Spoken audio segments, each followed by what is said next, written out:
Today on This Week in Space, astronaut Doug Hurley talks to us about Artemis and going to the moon. Coming up.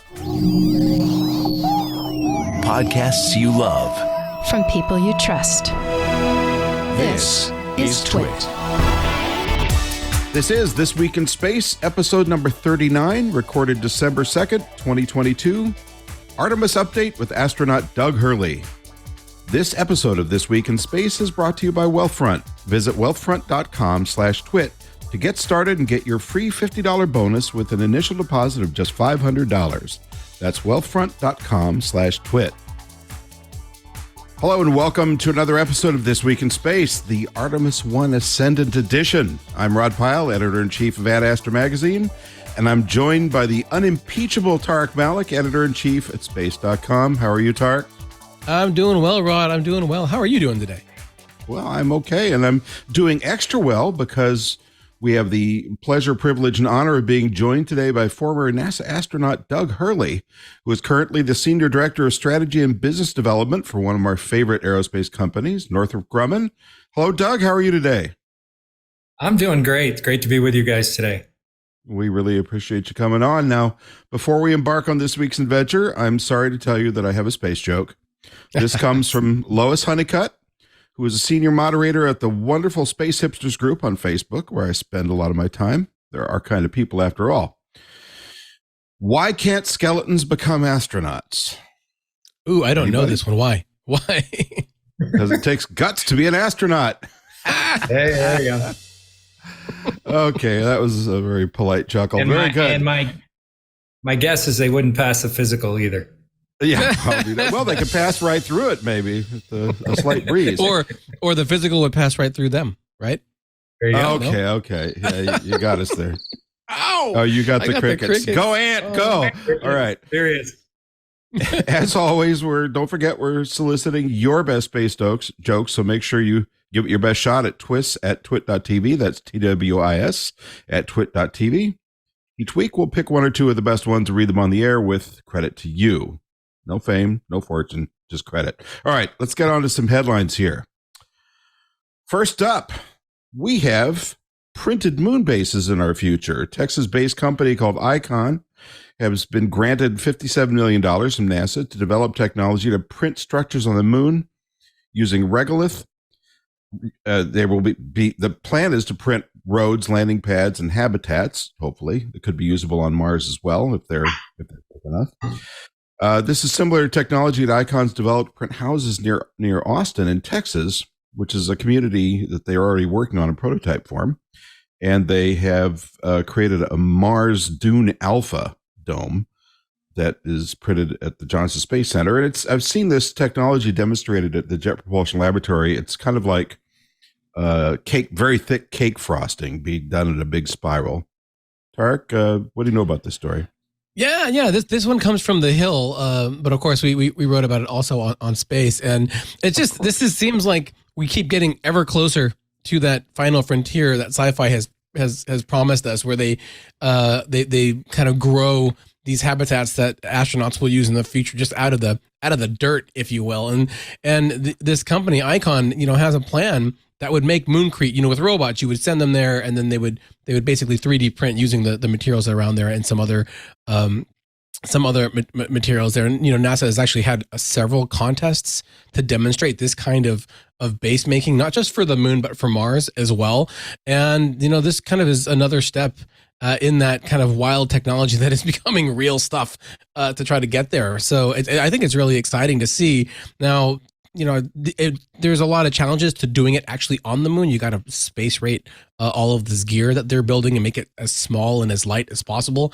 But at least they've got the NASA funds, and the last company that had wild plans to land rockets and launch reusable spaceships with the NASA investment money is now flying astronauts regularly with SpaceX.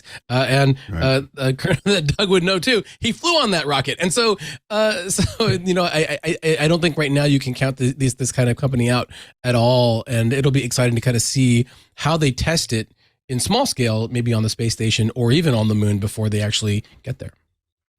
Well, and I think it's worth mentioning, as odd as these things can look when they're finished, for decades, especially people my age, I'm the oldest guy in the room here by at least a decade, grew up seeing pictures, illustrations of bases on the moon and Mars as big glass domes with metal struts and so forth. And big glass domes don't do great in high radiation environments, as everybody knows. So you're probably going to either see something that's made out of this glued regolith that's fairly thick, and or something that's covered with sandbags or a high volume of soil or down inside a lava pit or something of that nature. So get used to seeing lunar habitats that look like beehives. All right. Next up, breakthrough wormhole simulation may unite quantum physics and general relativity. I'm going to toss this to you, Dr. Malik, because you're a physics guy. I'm gonna stop you there, Rod, and let you know that Dr. Malik is my father. So I actually never passed the differential equations needed to get anywhere near that far. But this is really exciting because we're talking about like a lot of sci-fi technology, I guess, today, and wormholes are one of those staples, right? It's how you get from one side of the universe to the other. It's where Deep Space Nine did all of their fun stuff off of Bajor. And now scientists, they haven't created a wormhole. What they did is they used a quantum computer, which also boggles my mind because is it on? Is it not? Is the cat alive or is the cat dead? That's this really wild new realm of quantum quantum research, and they were able to run this simulation to basically pull out a new type of system that they think, if they do more research, is going to find this bridge that scientists have really been looking for a long time between quantum mechanics, the science of these super tiny particles that are bouncing around and making up everything that we know, and the Einstein's theory of general relativity. There's this kind of gravity issue between them, and they think that this simulation is helping them get to a theory of quantum gravity. Again, these really wild concepts that will marry or find at least a link between quantum mechanics and this relativity theory that science has been looking for, this grand unified theory of the universe that will explain everything that we see, not just like the really tiny parts, which is what quantum mechanics gets at, and the big large scale effects of gravity, so that we will have this really clear picture from the ground up of how our universe works, and then maybe how to make these actual wormholes in the future. So just kind of really wild stuff at the fringe of quantum computing right now. So. Well, and I just want to add, as I've said before on this show, I did work on the visual effects unit for Deep Space Nine and a little tiny bit for Next Generation. And I happen to know how wormholes are made because back in those days, we didn't have CGI, at least nothing that was highly developed. So the last wormhole I saw them shooting was a sleeping bag with the inside lining torn out, held up into a big circle, and then dressed up nicely to look like a purple wormhole. So that's how you make a wormhole, in case anybody wants. You just get a sleeping bag from Sears and tear out the inside. All right, last up. This simulation, this it all came out of the U.S. Department of Energy's Office of Science Research and Quantum Communication Channels for Fundamental Physics. Really kind of lengthy thing to say that they're kind of trying to tap into the fabric of our universe and everything. Very nice, but it was still really a sleeping bag. All right. We're going back to the moon again another way. SpaceX is preparing to launch a mission to land on the moon. There's going to be a privately funded Japanese rover, which, if I recall correctly, was actually part of the Google Lunar X Prize challenge, right? That's right. That's right. Delayed for years. That challenge, unfortunately, never resulted in a prize. And it was everybody knew at the time it was going to be a broad reach. But it's finally going along with a mission that I love called Lunar Flashlight, which is designed to shine a laser on the surface of the moon as it goes over the poles, north to south orbit, and look for water. Correct? That's right.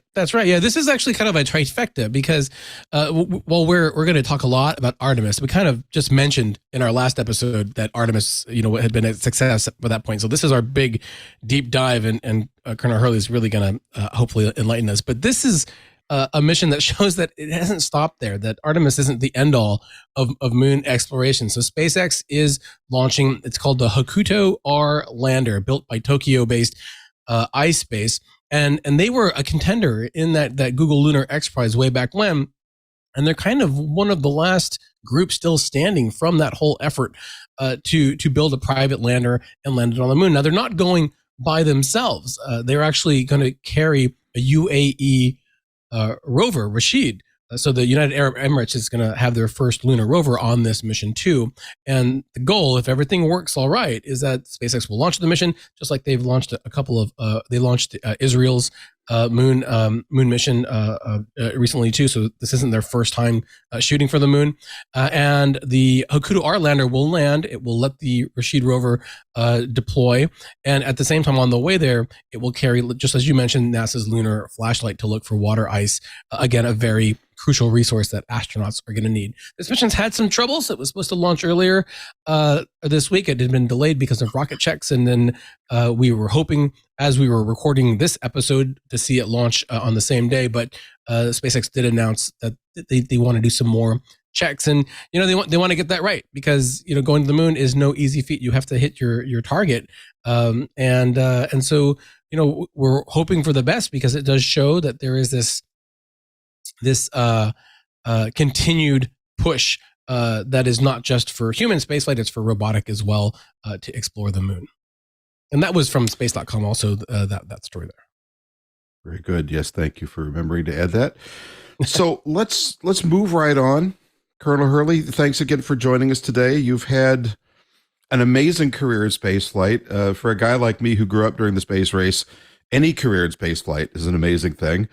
But you've kind of seen it all. You flew a number of shuttle missions, including the last one, if I'm not mistaken, and then the first commercial mission to the space station, which is just incredible. Could you kind of give us a thumbnail sketch of your ascent into your space career, if I may?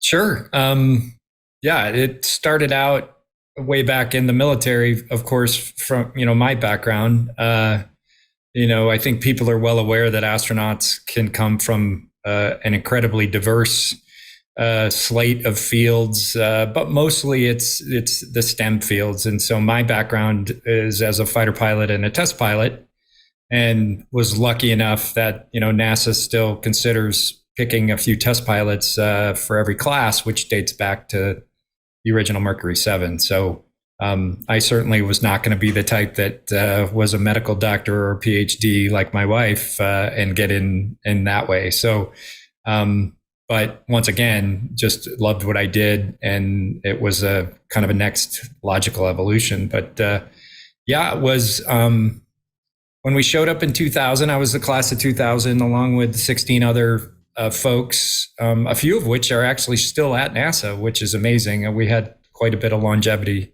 with our class relative to other classes. But when we did get there, the astronaut office was its largest it's ever been. And so it took a while to fly for most of us, and was lucky enough to get assigned to STS-127 as my first flight, which was a Japanese exposed facility, was the major component we were taking up during the assembly of the space station, but one of three during the assembly phase where we had 5 EVAs. And we did have, I think, what was deemed the most robotics ever on a space mission, between 3 different arms and multiple handoffs. And so it was an incredibly complex mission, and 16 days, and I just couldn't have been happier. We had a great mission, loved the crew, and then shortly thereafter, almost 2 years to the day later, launched again on STS-135, which was the final mission of the space shuttle program, which was an incredible honor to be part of that. 4-person crew, so that was a bit unique. And, we were last to get to fly the space shuttle, which, you'll never forget, and to close out the program.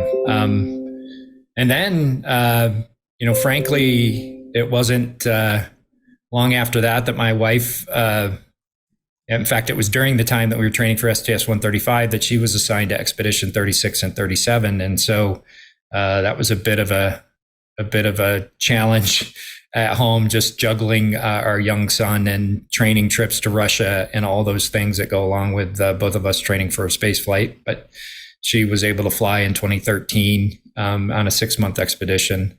And then it was a case of, frankly, I wasn't sure what was going to happen, not only with us personally, but professionally. You know, it was a kind of a time of major change after the space shuttle program ended. The astronaut office shrunk pretty significantly, and I ended up moving up to a job with flight crew operations and then flight operations, which is the bigger directorate that owns the astronaut office, as well as the flight directors and several other offices. And worked up there for a while, which was neat to see a different perspective. And then at some point, I think it was early in 2015, Brian Kelly, who was the director at the time, said, "Hey, do you want to fly again? I really want you to potentially be one of the first astronauts to work on this commercial crew program." And then that led us to working with both SpaceX and Boeing. And then ultimately, Bob and I were assigned to fly the first Crew Dragon flight, which I don't even know where to start as far as, you know, how satisfying that was and challenging that was, and just an incredible amount of work by so many people to, you know, essentially go from a PowerPoint type of, certainly with Crew Dragon. Now, obviously they had flown Falcon 9 by that point, but there was a long way to go before we put humans on Falcon 9, and there was a long way to go before we had a crew capsule that was, you know, what we needed to do for the mission. So just really a great way to kind of close out my career from a personal standpoint, you know, flying with your best friend. And then obviously it was successful, as you kind of mentioned earlier. I think we're on Crew Dragon flight number 6 or 7 or 8 even. I haven't kept track of it, and that's in a little over 2 years. So just very, very privileged to have been a part of all 3 of those flights, and, you know, a 21-year history with NASA, and you know, to be there to lay the groundwork for, you know, this Artemis program, which you know, I think if I recall correctly, I was at NASA for at least 2 different moon programs, maybe 3, and this one obviously is, as my dad says, it took. So we're gonna put people on this thing hopefully within a couple years, and be walking on the moon not long after that, hopefully. This episode of This Week in Space is brought to you by Wealthfront. Wealthfront's goal is to make building long-term wealth easy, offering both high-yield savings and automated investing accounts that do just that, all within a beautifully designed interface. Is your bank keeping money that could be yours? If you're earning less than Wealthfront's 3.30% APY, they just might be. Here's why. Federal interest rates have been going up this year, which means banks have been earning more on your savings.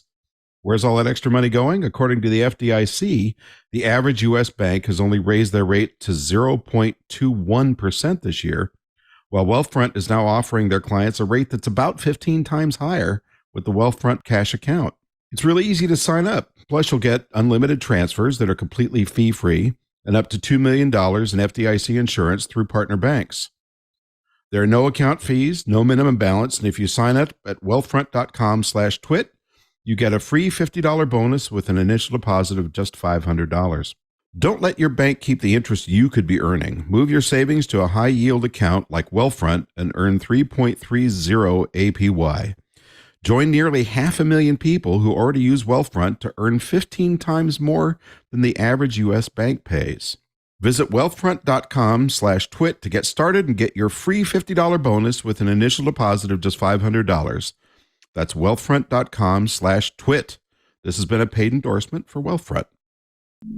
If I may, just a quick follow-up, and then I'm going to turn this over to Tariq for the question that I know is burning in his heart. I went to the unveiling of the Crew Dragon down at SpaceX years ago. And, you know, after Elon did his big thing with his top hat and the curtains and the purple smoke and all that, we got to poke our head inside the capsule, and it wasn't finished, so it hadn't been completely kitted out inside.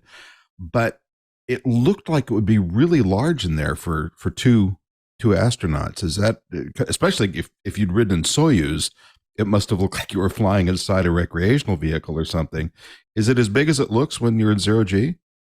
It really is. Yeah. And that fact certainly wasn't lost on Bob and I. We were, pleasantly happy with the volume that Crew Dragon has, as well as the fact that there was just the two of us, because it was, a first flight and we had to go with min crew. Typically it's a crew of 4 for Crew Dragon. And there was at one time for both Starliner and Dragon, the capability to potentially go to 7 seats if needed, albeit nothing I think that NASA specifically wanted to do for the ISS missions. But very spacious. We really enjoyed it. Very streamlined, real smooth lines, and very ergonomically pleasing, I think you would say, relative to what we dealt with in shuttle. By the time we flew, shuttle had been updated, modified, the seats were different, everything was different, it wasn't comfortable, lots of cables, lots of wires, lots of switches, lots of circuit breakers. Just a much different take, and we really enjoyed the fact that we had a lot of space inside of the vehicle. Well, it seems like it's been a fun road, if not exciting, from the Marine Corps all the way through like 2 different spacecraft, 3, I guess, if you count the space station, right? And we should. And you mentioned being part of 2 different moon missions, and of course the last is the one that's on its way back, I guess, from the moon. Now, we didn't do our Artemis update, but we should let everyone know that Artemis is on its way back from the moon after executing a lunar departure retrograde. It's the thing that aims it back at Earth. It did a burn yesterday afternoon, and now it's headed back towards Earth. That's right. Don't confuse us with all that high end tech talk, Tariq. That's right. And now,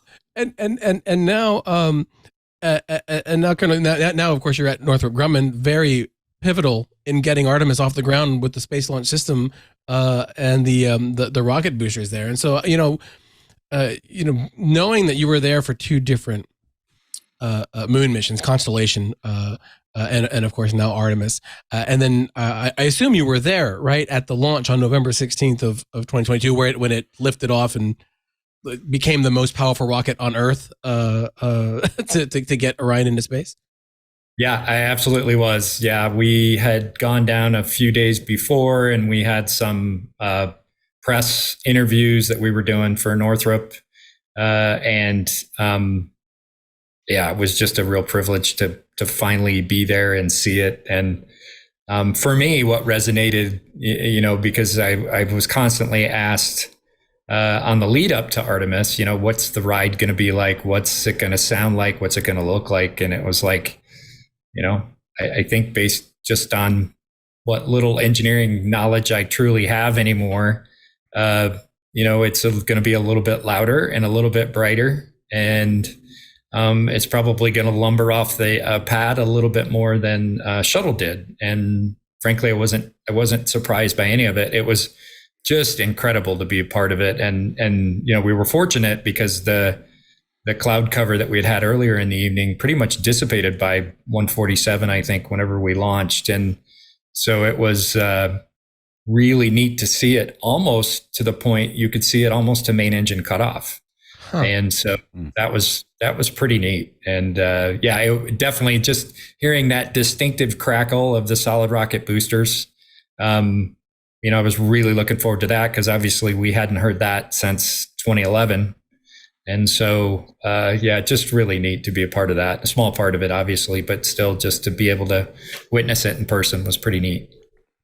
I'm trying to picture what the sound of 8.8 million pounds of thrust that liftoff would be like. I mean, I've had the pleasure of being able to see not just some expendable launches. I saw some SpaceX launches, and of course the space shuttle, and I could feel that in my chest. But this was going to be that, like, times 11 It seems like, and as someone with that kind of an experience too, how would you rate it? I mean, how does it feel on your body when you see that thing take off there?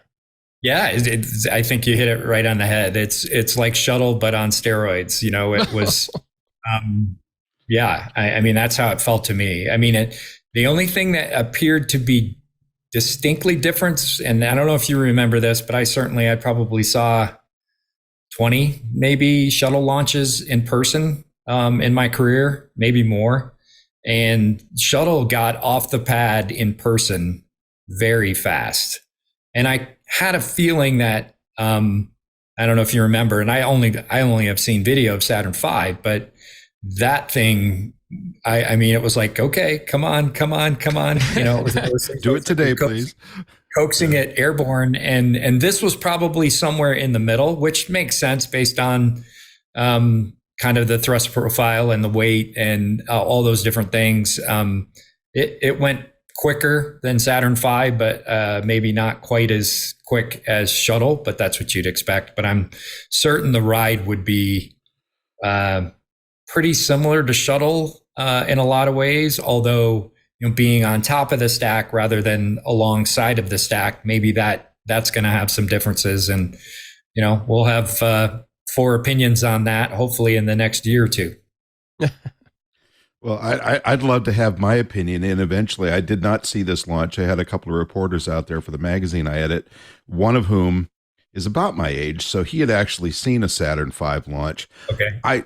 Just a little aside here, a little whining. I begged my old man in 1972. I said, please, it's the last one. This could be the last one forever. We got to go. And he said, we're not going. So I did not see the Saturn V launch, but the one jet I had there that had seen it launch said that it felt eerily similar to him, which surprised me because at least if I listened to the old recordings, it sounded like the Saturn V, the sound from it tended to be, at least the part you heard, at higher frequencies than what you hear from the solid rocket boosters. I did see a couple of shuttle launches.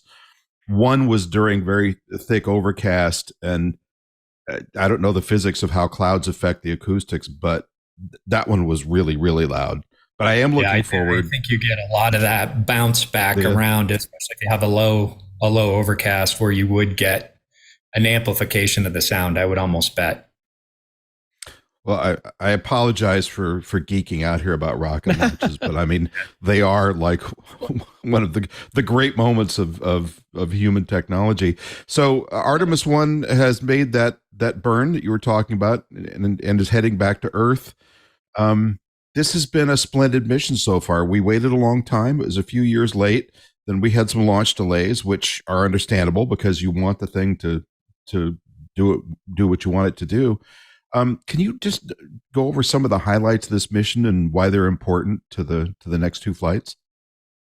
Well, I think, if I look at it from my perspective and kind of the things that Bob and I went through with SpaceX to get Crew Dragon ready to go, there's just a lot of starts and stops and, technical challenges along the way, but you work through those milestones methodically, and just like with Artemis, we had the green runs, we had wet dresses, and there were challenges because this was the first time, for this design, and the challenges of hydrogen. I remember I had a hydrogen leak on STS-127 that scrubbed us 3 times on the 127th flight of the shuttle program. So this is the first flight of Artemis. And so, I think with this 30-second news cycle world we live in now and social media, it's so easy for people to go, oh, geez, we can't get this right. And why isn't it launching today? And all those things. And it's like,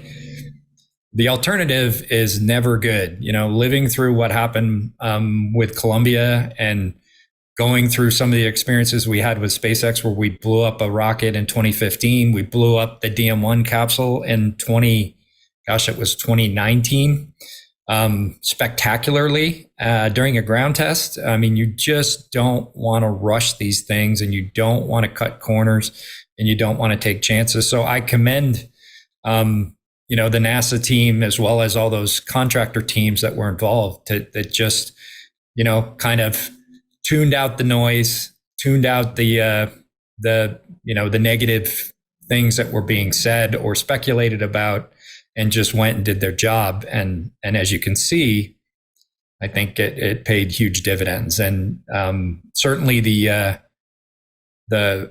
launch vehicle itself, by all accounts, performed flawlessly or close to, as far as any initial data is concerned. And Orion seems to be in a similar program. I mean, the vehicle has performed exceptionally well, and of course, the pictures have been. I don't even know how you describe those pictures. It's just incredible. Spectacular.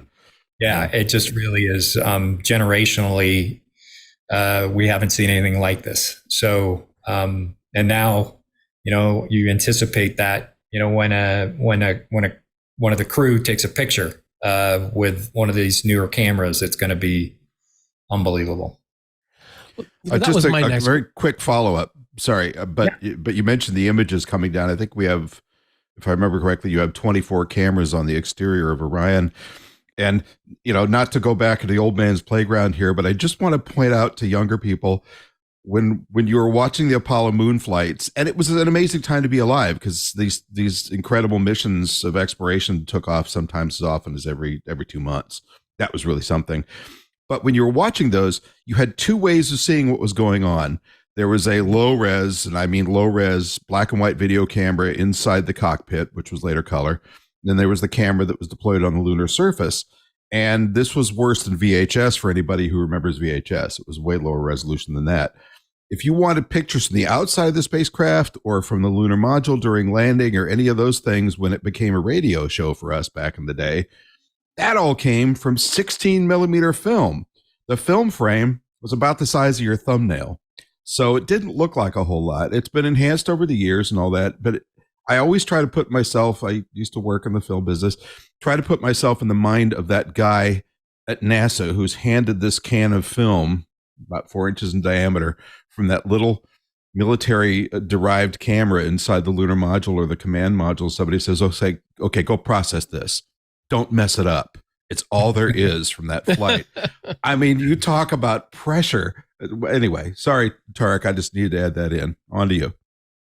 Oh no, I mean that's one of the I think it's the experiential part of it. That was my next question. I wanted to ask, because you mentioned, how, in a few short years, the cameras won't be, robotically controlled. It'll have people behind them. And the question that I get asked is, why is it important to be going back to the moon anyway? I mean, NASA has been trying to get to this point, to have this spacecraft at the moon when it was called the multi-purpose crew vehicle way back when in 2004, and yet here we are at that stage now where, a crewed flight is coming. And what I'm curious, when you're speaking to students and the public, what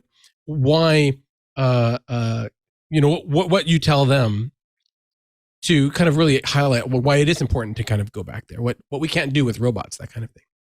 It's so many different things, and it's hard to kind of get it down into maybe one or two bullets. But, for me, certainly part of it is the science. I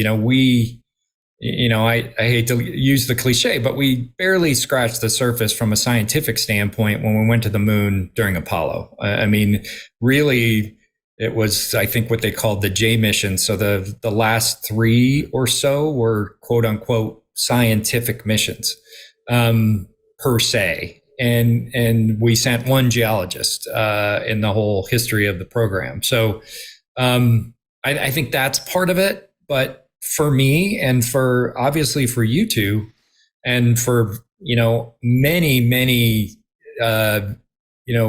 folks that are just getting to that point where they're thinking about what they're going to do with their career, or even kids, frankly, it's incredibly inspirational, and it drives those children, young adults, into these fields. And I think that for me was huge. I remember growing up, and I don't remember Apollo, but I do remember Skylab, and I remember watching Saturday morning cartoons and they would have the little 60 minutes for kids in between the cartoons. And you could see Pete Conrad running around the inside of the Skylab, exercising. And to me, that it obviously resonated because I'd always had a fascination for space and science from a very young age and a love of airplanes. And that's how I ended up where I ended up. And for us to ultimately get to Mars, it is going to be a Herculean effort by the planet.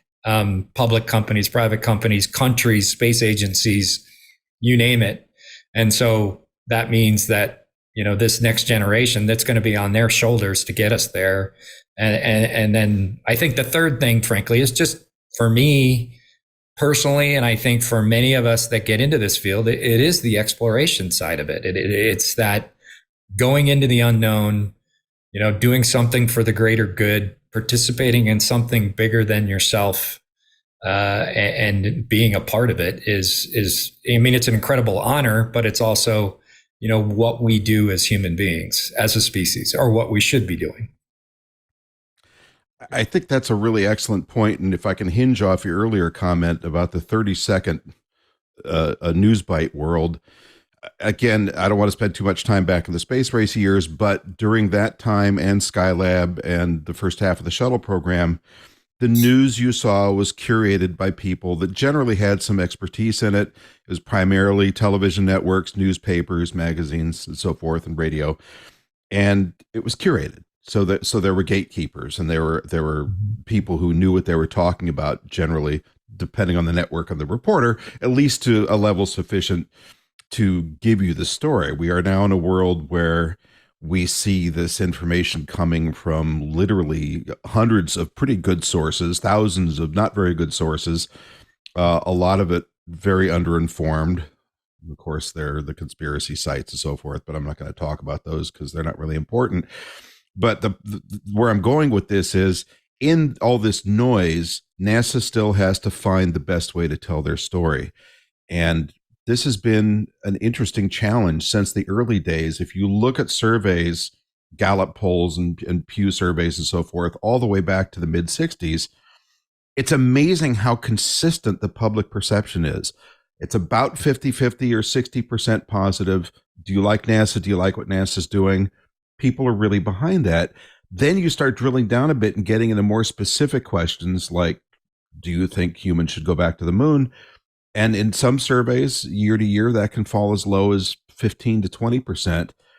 And I feel there's a responsibility for people like Tariq and I, as people who report on this, and also an opportunity for NASA to maybe find a way to tell that story a little more creatively. And the one thing that has been used over the years as kind of leverage on this, although maybe not as loudly as it could be, are the incredible returns that we see in education, people going into Elon Musk and Jeff Bezos are for two examples of people who were inspired by NASA and its mission in human spaceflight to do what they're doing now. Without them, it'd be a very different world. And also the financial returns, depending on where you look, who's parsed the numbers out, every dollar that went into the Apollo program was returned between 16 and 25 times. And I just wonder if you have any thoughts on that side of it in terms of direct benefits to the person in the street, because we get asked that question a lot. Yeah. It's a great question. I think, when I was an astronaut, you would get those questions. It's like, well, it's so expensive to go to space. And it's like, yeah, if you're just abstract dollars, certainly. But if you compare the federal budget and what goes where, NASA's percentage of the federal budget, has been consistently for 30 years about 0.5%. And that type of return on the investment, and as you said, you get 10, 20, 30 times the return with spinoffs and technology. And it's like, hey, that GPS watch that you're wearing, guess where that all started from? That microcomputer, guess where that all started from? GPS satellite, Google Maps, all those things. How would all those things work without a space program? And so, or where would they be if we hadn't had a space program? So just that intrinsic part, to me, it's like what a return on your investment from your tax dollars. You're paying taxes anyway. Right. And so, it's like a pizza a year. You give up a pizza a year, you get a space program. And so that's a really great way of putting it.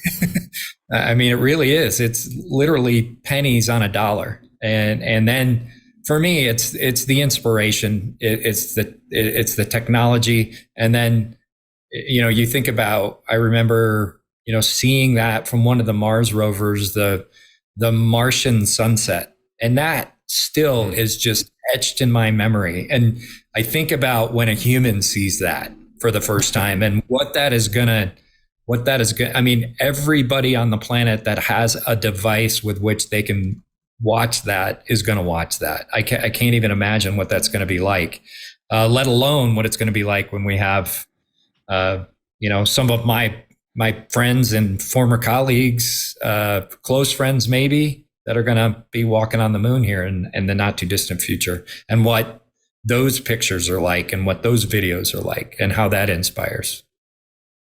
Well, and you mentioned NASA's budget being about 0.5% of the federal budget. And I think that's an easy thing to lose sight of. And we talk about that on the show quite a bit, but it's about a little more than a tenth of what it was at the height of the Apollo years.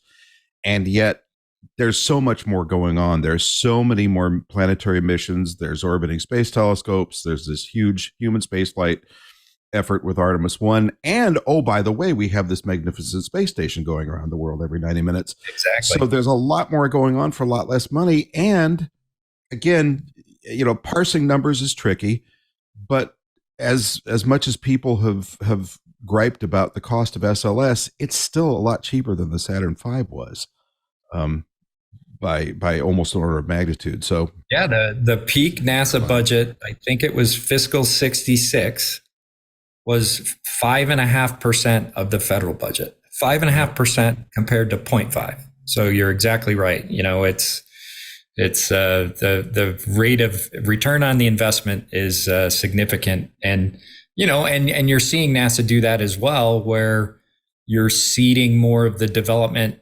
costs to private companies or to corporations, and so they're continuing to be responsible for the money that they are given by the federal government to provide space exploration. So to me, it's going in the right direction, and I think the benefits significantly outweigh the costs.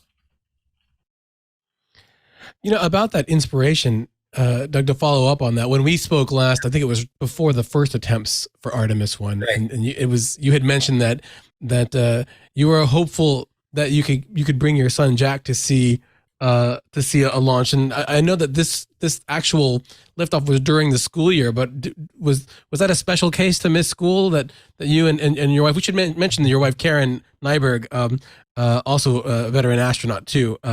But is that a permission slip you can write for that, or do you have to wait to launch astronauts there?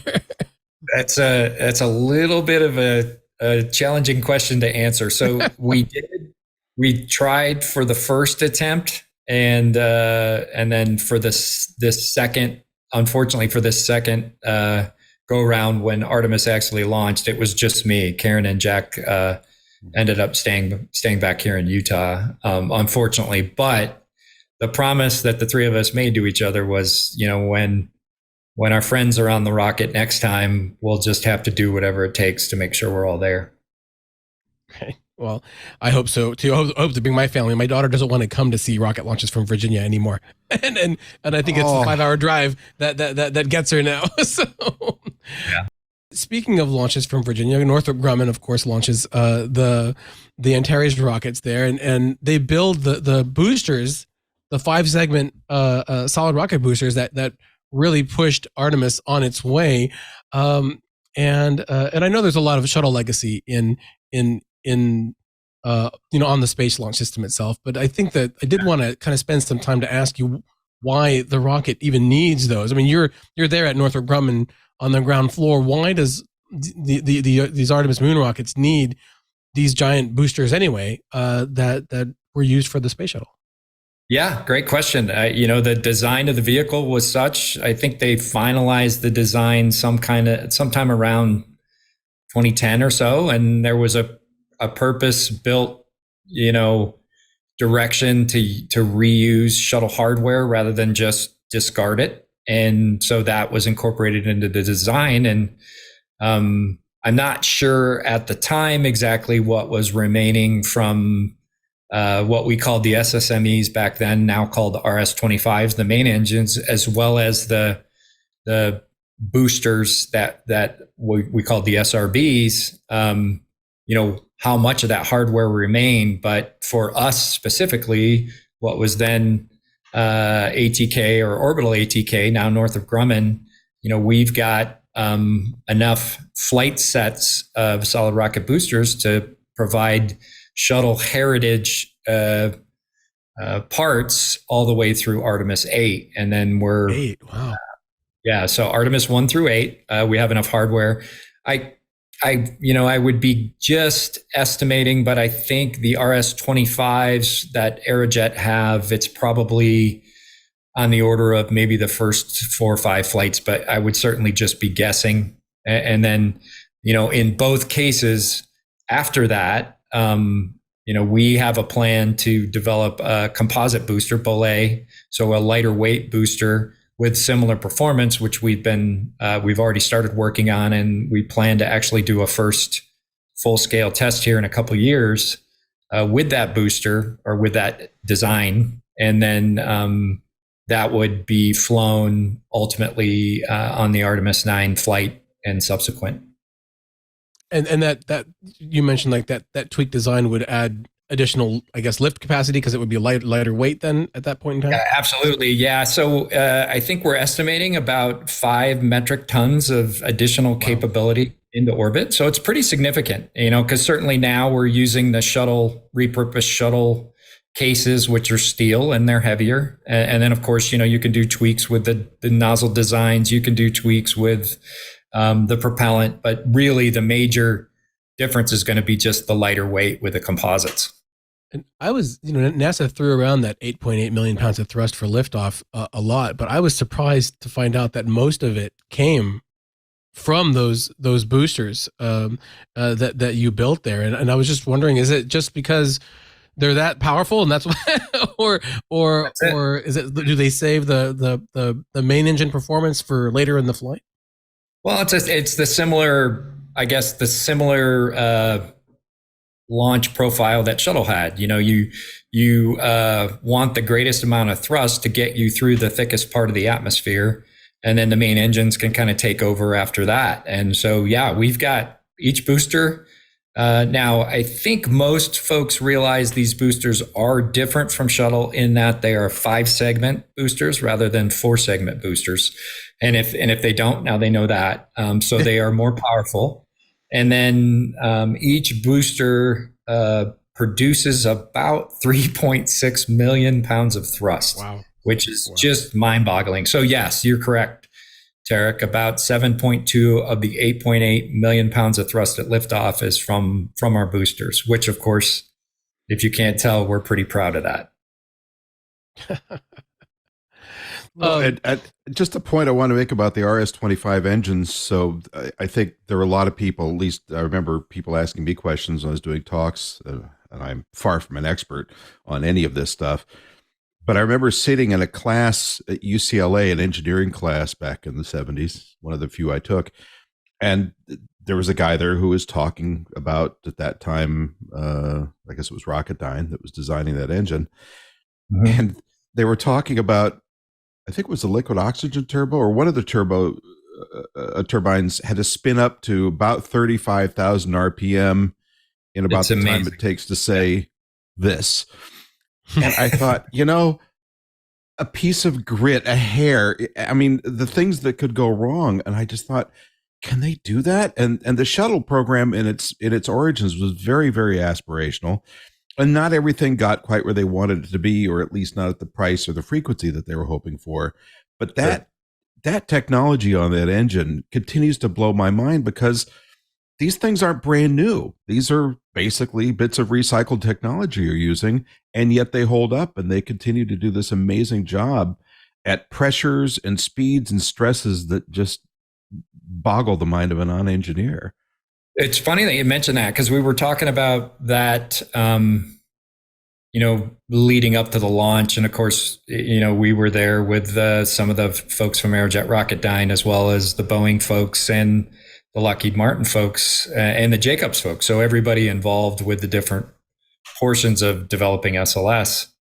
And I asked them, because I remember, Chris Ferguson and I, when we were kind of getting ready to fly STS-135, he and I were talking, and it's like, we should, when we get to space, we should talk about, the boosters and the engines, because of those performance that we had, for 135 flights. And one of the things I remember was that SSME, that shuttle main engine, at the time it was developed, was by far the greatest thrust to weight engine ever built by humans, because its weight was pretty small relative to the amount of thrust it could produce.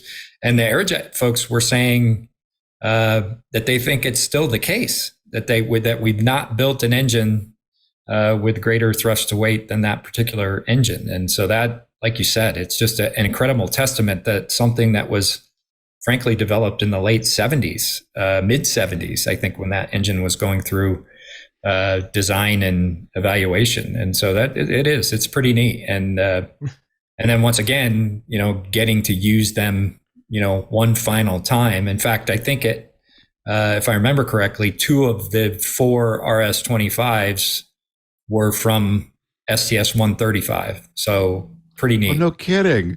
I was about to say that. Yeah, 2 of them lost you on that last shot flight. How about that? Yeah.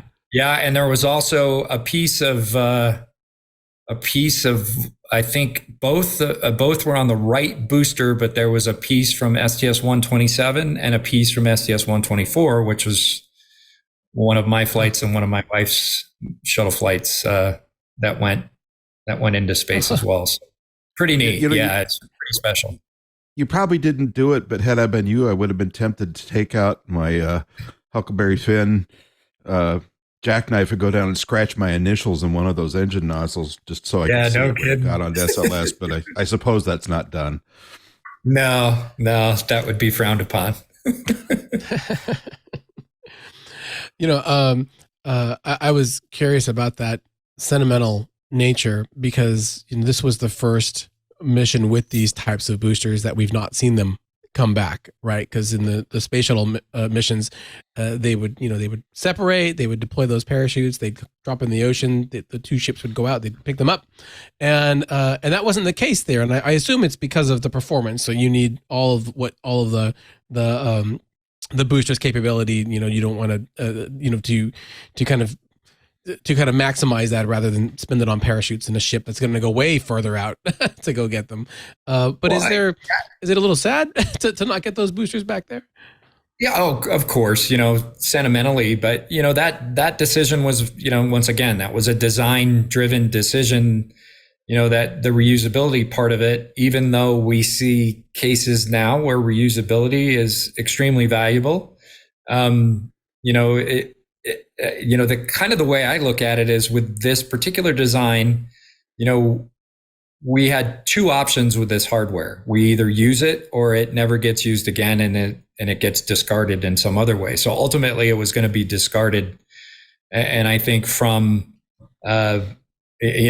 certainly with our boosters, and I would bet you, the Aerojet folks would love to get those engines back as well, but those were the decisions that were made, and from a design standpoint and a business case standpoint, and a lot of other trades went into it. And you kind of alluded to part of it, Tariq, is it would be a monumental effort to just go out and fish those boosters out of the water where they would end up now relative to where they ended up with shuttle, and it just was not cost effective with the design. And but eventually, as I said, you're going to be you're going to run out of the shuttle hardware, and in both of those cases, the Aerojet folks are going to have to develop new versions of the RS-25, more efficient versions, certainly, just like we will do with our composite Bullet boosters. I'd like to point out that I have behind me my SLS Estes rocket, and it is also powered by solid rockets, and it flew on the first time too. So Yeah. Rod is judging me, but I can't say enough that it was even in its like miniature form, it was amazing to watch. And that was I also didn't get the chance to see it in person, but I will be there for Artemis II for sure. Good for you. And I look forward to that. The Northrop Grumman's role here, and you mentioned some of the other companies too. I mean, you've flown with SpaceX. They're very clearly vital to what made this mission go. And I'm wondering what role you see for commercial companies like Northrop Grumman in the future for humanity's exploration of the moon and then getting onto Mars. Yeah, I mean, I don't even know where to start with that one. I mean, there are so many reasons that I ended up here after NASA. And,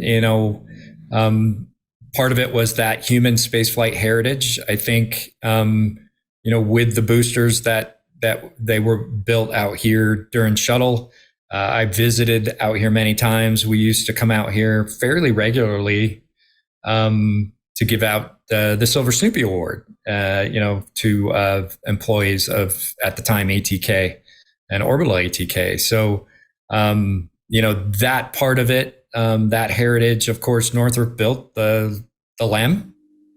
We are building Halo as part of Gateway. Mm-hmm. We want to build the rover.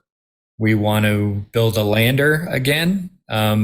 So it's a very proud heritage with our company with regard to human spaceflight. And then the other part of it is, we support the warfighter as Northrop Grumman. And, that's personal to me as well, because I spent 24 years in the Marine Corps, have many friends that served in the military and continue to serve. And so, I like what Northrop Grumman stands for. I like the culture. It's an incredible culture. This just seemed like a perfect fit for me to continue to stay, to stay tied into human spaceflight and to contribute to human spaceflight, but also to contribute to the warfighter. I think now that you mentioned it, I think that Northrop Grumman is helping with the Air Force unveil the new B-21 Raider as we speak. I wasn't going to say anything today, but the pilot in me, I cannot wait till 5:30 local time here in Utah, which is the unveiling of the B-21, which it's just really. It just makes you proud to be part of this company, and I'm excited to see what it looks like, just like everybody else. That's right. This is a new bomber for our listeners for the U.S. Correct. military. You will find out exactly what it looks like on space.com because we will be reporting on it today as we speak. Okay, enough of the commercials, boss. Just in closing, I don't want to geek out too much about Northrop Grumman, but as a young man, the lunar module was such a pivotal. Once I understood how this thing worked and what it represented, it was such a pivotal piece of technology in my adolescence because, it was one of the most successful parts of that program. Never had a failure of any note, rescued Apollo 13 and so forth. But on top of that, when you think back, this was technology coming out of the 1950s and essentially a short step away from World War II, operating right on the knife edge of what could be done in those days. I mean, if you banged into the hull of the lunar module, you could put a dent in it with your elbow. If you've ever gone to see one at the museum, and you can get close enough to do this, and you're not supposed to, but you can if you do it right. You can actually push on it, and it's about double the thickness of a Coke can. That was just an extraordinary piece of technology that came from Grumman Aerospace. And of course, Northrop famously has done amazing things as well.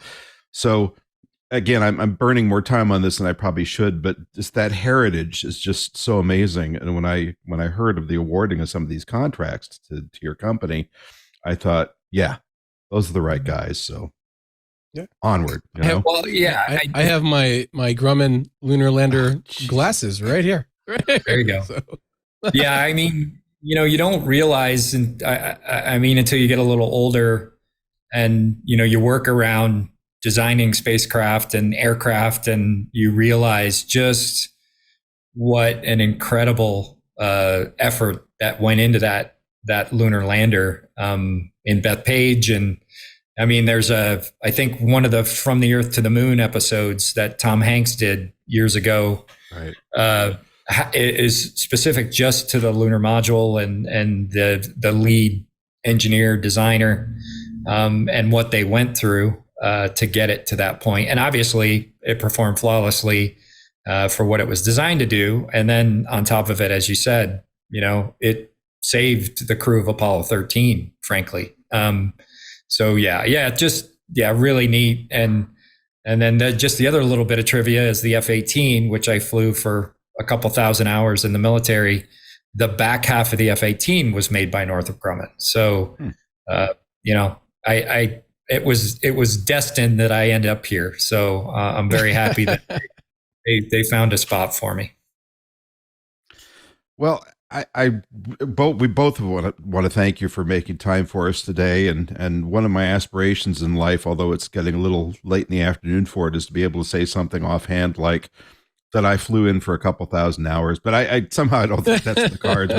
But that's pretty cool. And normally this is where I ask where we can keep up with your ongoing achievements. But I see that you have a website, which is DougHurleyAstronaut.com. Is that our best place to keep track of what you're up to? Sure. Yeah. And I'm on Twitter and Instagram, Astro Doug. And so, yeah, I'm certainly not the best at posting all the time, but I try to get to it when I can, especially if it's something significant. And like everybody else, I'll be following along here with Artemis I and Splashdown. I don't know, Tariq, if you mentioned it or not, but Splashdown kind of late morning, I believe, on the 11th. So that's a week from Sunday. Yeah. As it stands right now, unless they do some adjustments, but that's what it sounds like. Morning of the 11th off the coast of Southern California. I think it's is it down near San Diego or is it further north? Do you know? I think it is. It's down off of the San Diego, in that area, somewhere out well off the coast. I hopefully they won't have any challenges with the boaters like we did when we landed off the coast of Pensacola. That's right. That's right. All right, Tariq, where can we keep up with your action-packed life? Well, as always, I am at space.com every day and on Twitter as well at Tariq J. Malik. And next week, I may be in Virginia watching Rocket Lab launch their first Electron from U.S. soil. So that's actually scheduled as at recording time for our podcast. So we're going to have to see if they stick to their schedule or not. And it'll be very interesting. But do tune in. I'll be coming out to you live from there. And you always like to keep me in mystery when these launches are happening, which is just going to get more and more challenging. You can always stalk me at pylebooks.com or at adastromagazine.com. And I, too, am on Facebook, Twitter, and occasionally Instagram. Don't forget, if you wish, to drop us a line at twis@twit.tv. That's twis@twit.tv. We always welcome your comments, suggestions, ideas, and we do answer our email, as those thousands of you, well, a little less than thousands, that have written emails so far, can attest to. New episodes of this podcast published every Friday on your favorite podcatcher. So make sure to subscribe, tell your friends, give us thumbs up or 5 stars or whatever they're asking for, 15 squirrels. Let the world know that you love our podcast. And you can also head to our website at twit.tv/TWIS.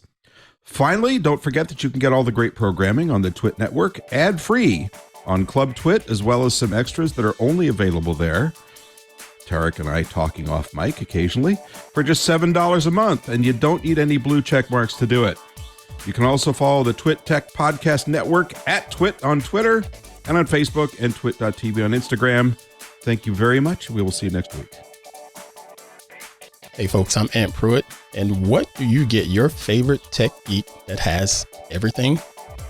A Club TWiT gift subscription, of course. TWiT podcasts keep them informed and entertained with the most relevant tech news podcasts available. With the Club TWiT subscription, they get access to all of our podcasts ad-free. They also get access to our members-only Discord, access to exclusive outtakes, behind the scenes, and special content such as AMAs, which I just love hosting, plus exclusive shows such as Hands on Mac, Hands on Windows, and the Untitled Linux Show. Purchase your Geeks gift at twit.tv/clubtwit, and it will thank you every day.